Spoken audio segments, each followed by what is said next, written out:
محمد کو ہمارے حوالے کر دو، ہم اس کے ساتھ جو چاہیں سلوک کریں، یا محمد نئے دین سے لا تعلقی اور آئندہ اس کی تبلیغ نہ کرنے کا اعلان کریں۔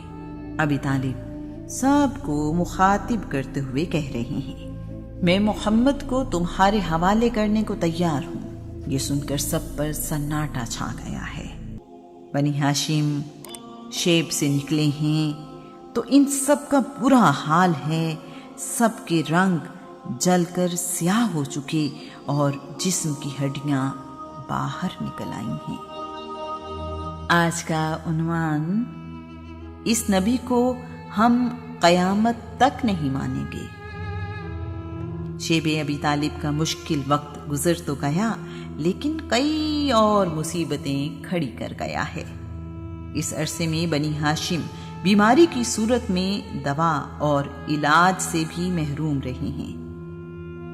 رسول اللہ صلی اللہ علیہ وآلہ وسلم کا باپ جیسا چچا پچھلے 3 سال میں جس ہمت کا مظاہرہ کرتا رہا ہے، اس نے سارے قبیلے کو حوصلہ دیے رکھا۔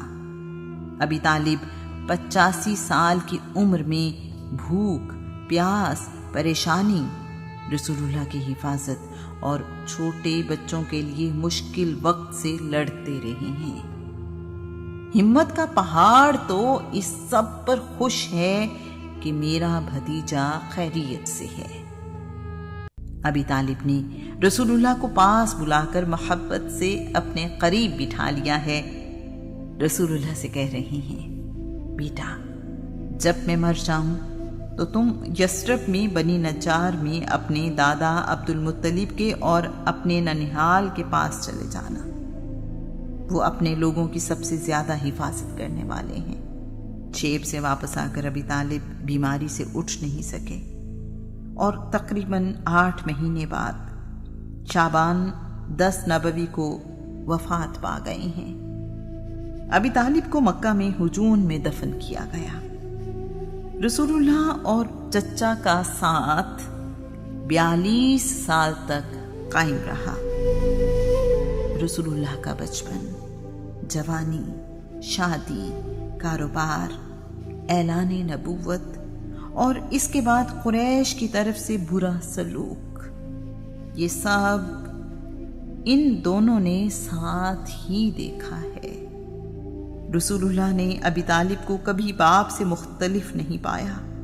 مشکل وقت میں رسول اللہ نے بھی بیٹوں کی طرح ابی طالب کی مدد کی اور ہمت بڑھائی۔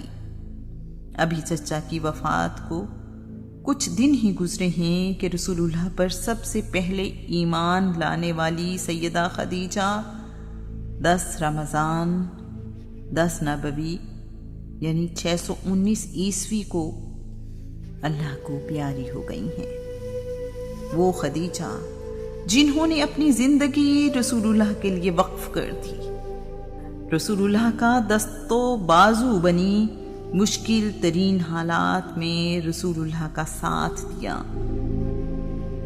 اپنے مالک سے جا ملی ہیں۔ رسول اللہ کو ان 2 پیاری ہستیوں کی وفات کا بہت صدمہ ہے۔ آپ نے اس سال کو عام الحزن یعنی غم کا سال قرار دیا ہے۔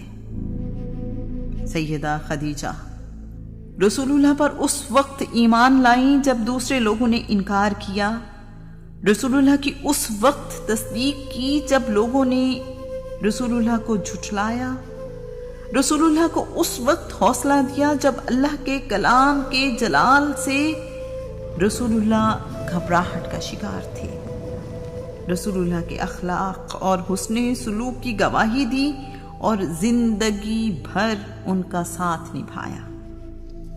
جبرائیل ان کے لیے اللہ کا سلام لے کر حاضر ہوئے۔ سیدہ خدیجہ کو رسول اللہ کی پہلی بیوی اور ایمان لانے والوں کی پہلی ماں یعنی ام المومنین ہونے کا اعزاز حاصل ہے۔ جب تک سیدہ خدیجہ حیات رہی، رسول اللہ نے دوسرا نکاح نہیں کیا۔ سیدہ خدیجہ 25 سال تک رسول اللہ کے نکاح میں رہیں۔ ابراہیم بن محمد کے علاوہ رسول اللہ کی ساری اولاد سیدہ خدیجہ سے ہی پیدا ہوئی۔ رسول اللہ خود قبر میں اترے ہیں، اپنے ہاتھوں سے سیدہ خدیجہ کو قبر میں اتارا ہے۔ سیدہ خدیجہ مقام ہجون یعنی جنت المعلی قبرستان مکہ میں دفن کی گئی ہیں۔ رسول اللہ نے کہا، مریم بنت عمران یعنی اللہ کے نبی عیسیٰ کی والدہ اور خدیجہ بنت خویلد اپنے اپنے زمانے کی بہترین عورتیں ہیں۔ رسول اللہ کو جسمانی تکلیفوں کے علاوہ اخلاقی اعتبار سے بھی بہت تنگ کیا جاتا ہے۔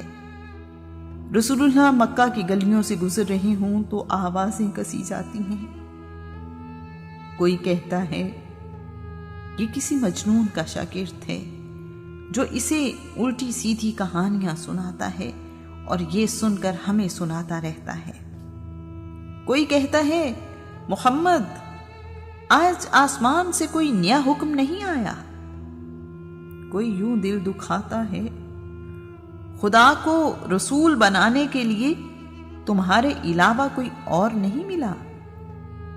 نبیہ اور منبہ بن حجاج کہتے ہیں، ہم جیسے مالدار، سردار، بیٹوں والے اور ہوشیار لوگ موجود ہیں، مگر اللہ کریم قرآن پاک میں ارشاد فرماتا ہے، پیارے رسول آپ سے پہلے بھی رسولوں کا مذاق اڑایا گیا، میں نے ایسے انکار کرنے والوں کو مہلت دی لیکن انہوں نے اس مہلت سے فائدہ نہیں اٹھایا اور اپنی روش پر قائم رہے۔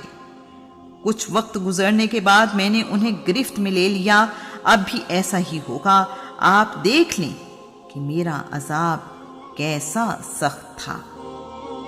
میں قریش کا سردار، سب کی نظروں میں عزت دار، مال و دولت میں بھی محمد سے بہتر ہوں، کیا میرے ہوتے ہوئے محمد پر وحی آ سکتی ہے؟ میں نے جادوگروں، ساحروں، کاہنوں، شاعروں، مجنونوں کو دیکھا اور ان کی باتیں سنی ہیں، محمد میں ان جیسی کوئی بات نہیں ہے۔